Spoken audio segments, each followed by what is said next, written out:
जब भी किसी के द्वारा कहा जाता है कि हिंदू खतरे में है तो मुझे बहुत ताज्जुब होता है यह सुनकर कि हमारे देश में हिंदू खतरे में कैसे हो सकता है। लेकिन एक ऐसा भी देश है, ऐसे तमाम देश हैं जहां हिंदू खतरे में है।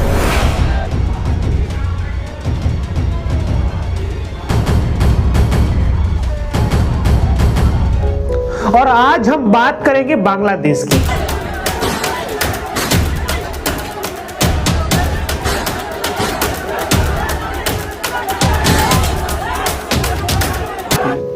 हालिया दिनों में ऐसी घटनाएं सामने आई हैं और जब से शेख हसीना वहां की सरकार से बाहर हुई हैं तब से मानो कि हिंदू के ऊपर अत्याचार का जो मामला है वो बढ़ते जा रहा है। वो ग्राफ बहुत तेजी से ऊपर जा रहा है।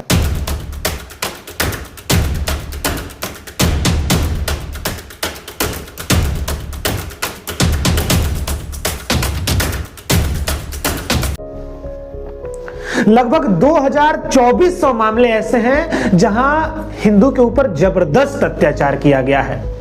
भारत का विदेश मंत्रालय का यह रिपोर्ट कहता है कि ऐसे 2400 मामले हैं जहां पर हिंदुओं के साथ मॉब लिंचिंग की गई है।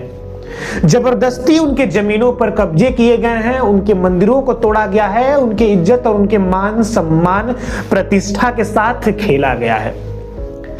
हमारे देश में ऐसे कई लोग हैं जो बोलते हैं कि ये तो बांग्लादेश का अपना पर्सनल मैटर है, हम और हमारा देश क्यों बोले। तो हमारा देश वसुधैव कुटुंबकम का नारा देता है, हर वक्त बोलता है कि ये पूरा विश्व एक परिवार है। तो बांग्लादेश में क्या हिंदू रहने वाले हमारे परिवार नहीं हुए? और ये प्रश्न बांग्लादेश की और प्रश्न भारत पाकिस्तान का नहीं है, ये प्रश्न है ह्यूमैनिटी का, ये प्रश्न है इंसानियत का और इंसान का। हमारे देश के ऐसे बहुत बड़े कंटेंट क्रिएटर हैं जो इस बात पर एकदम शांत और स्थिर पड़े हुए हैं, लेकिन हमसे ये नहीं देखा गया। जब दीपू चंद्र दास के ऊपर मैंने स्टडी किया और तमाम रिपोर्टों को देखा तो पता चला कि दीपू चंद्र दास की सिर्फ इतनी गलती थी कि उन्होंने ये कह दिया था कि दुनिया में जितने भी तमाम धर्म हैं सबके अपने अपने भगवान हैं, भाई क्या किया जा सकता है। और वहां पर खड़ी भीड़ इस बात पर इतनी ज्यादा गुस्सा हो गई कि उसने दीपू चंद्र दास को तब तक मारा जब तक उसकी मृत्यु नहीं हो गई, और फिर उसे पेड़ पर जिंदा टांग कर और उसे फिर पेड़ पर टांग कर जला दिया गया। ये तो रहा पहला केस। फिर और हमने डीपली स्टडी किया तो हमें पता चला कि ये जो भीड़ थी दीपू चंद्र दास को इसलिए पीट रही थी क्योंकि उसने फेसबुक पर इस्लाम विरोधी कमेंट या कोई पोस्ट कर दिया था। लेकिन वहां की जो पुलिस प्रशासन है, जो वहां का सिस्टम है, इस बात की पुष्टि नहीं कर रहा है। फिर और डीपली स्टडी करने के बाद हमें पता चला कि जो दीपू चंद्र दास था वो एक कंपनी में काम कर रहा था और उसका प्रमोशन होने वाला था, वो सुपरवाइजर बनने वाला था और वो एग्जाम दे रहा था सुपरवाइजर बनने के लिए। और कंपनी में ही कुछ लोगों को ये बात इतनी खटक रही थी कि उन लोगों ने दीपू चंद्र दास को कुछ ऐसा भीड़ के सामने प्रस्तुत किया कि ये इस्लाम विरोधी है। और ये कोई नई बात नहीं है। बांग्लादेश में हिंदुओं के खिलाफ अत्याचार बढ़ते जा रहे हैं। आपके सामने तमाम डेटा और तमाम आंकड़े पड़े हुए हैं कि जब 1947 में भारत और पाकिस्तान अलग हुए तो जो हमारा पूर्वी बंगाल था वो क्या हुआ, वो पूर्वी पाकिस्तान कहा जाने लगा। उस वक्त वहां पर हिंदू आबादी 28 से 30% थी। उसके बाद में 1947 और 1951 के बीच में कई दंगे फसाद और सिविल वॉर होते रहे, जिस कारण एक मेजॉरिटी ऑफ पॉपुलेशन जो हिंदू की थी वो भारत को पलायन कर गई, भारत में आ गई। तो जब 1971 में बांग्लादेश एक स्वतंत्र राष्ट्र बना तो उस वक्त वहां पर जनसंख्या थी 15 से 18%।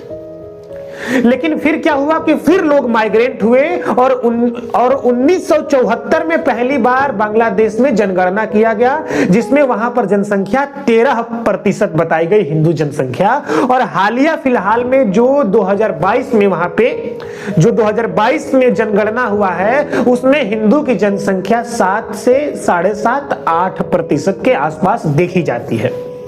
अब सोचने वाली बात है कि कितना ड्रामेटिक चेंज हुआ है ना हिंदू की पॉपुलेशन में वहां पर। और ऐसे तमाम कारण है, आपको रोज ये न्यूज मिल रहा होगा कि वहां पे धर्म परिवर्तन करा दिया गया जबरदस्ती। हिंदू बच्चियों को पीटा जा रहा है यार, अगर वो बिना हिजाब पहने निकल जा रही हैं तो। और हमारे देश में अब भी कुछ लोग हैं जो बोलते हैं कि बांग्लादेश का मैटर है, हम क्या कर सकते हैं। ऐसा कोई नहीं होगा जो बांग्लादेश को या भारत को बोलेगा कि तुम बारूद और तोप से आक्रमण कर दो बांग्लादेश के ऊपर, ऐसा बिल्कुल नहीं है। हमारी सरकार क्या कर सकती है? हमारी सरकार बांग्लादेश के ऊपर डिप्लोमेटिक प्रेशर बना सकती है, राजनीतिक दबाव बना सकती है। और भी बहुत सारे हैं, व्यापारिक समझौते हैं, भारत के कई बड़े बड़े मेगा प्रोजेक्ट चल रहे हैं।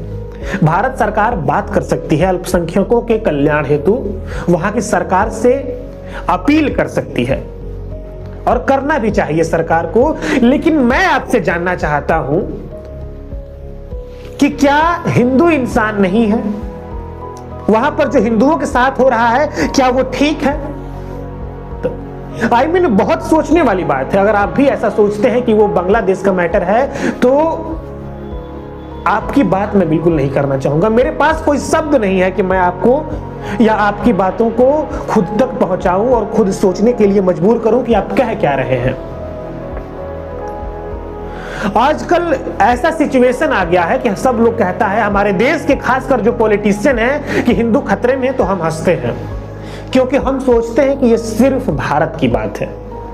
लेकिन अदर कंट्रीज में हम देखें, जब CAA सिटीजनशिप अमेंडमेंट एक्ट आया था, NRC आई थी, तो उस वक्त ऐसे बहुत सारे लोग थे जो इन बातों पर बहुत सरकार को क्रिटिसाइज कर रहे थे कि पाकिस्तान के हिंदू को, बांग्लादेश के हिंदू को भारत में लाने का कोई मतलब नहीं है। लेकिन मतलब बनता है, एक उम्मीदें होंगी उनकी आंख में, एक आंसू में भारत का नक्शा होगा कि हमें यहां जाना है, तभी हम बच पाएंगे। तो अक्सर लोग सोचते हैं कि वो हमारे देश के हैं। मैं मानता हूं कि वो भारत के नहीं हैं, लेकिन वो ह्यूमन तो है, वो इंसान तो है। तो मेरी सिर्फ आपसे इतनी अपील है कि इस वीडियो को शेयर कीजिए, इस वीडियो को भेजिए, उन लोगों तक पहुंचाइए जिनके आंखों पर ये पट्टी पड़ी है कि वो हमारे देश के नहीं है। आई एक्सेप्ट दैट फैक्ट कि वो हमारे देश के नहीं है, but they are human, so we have to do something for that person who are brutally beaten or assaulted by Bangladeshi majority community. बाकी आपको क्या लगता है कमेंट सेक्शन में जरूर बताइए। तब तक के लिए थैंक यू सो मच। जय हिंद आप सभी को।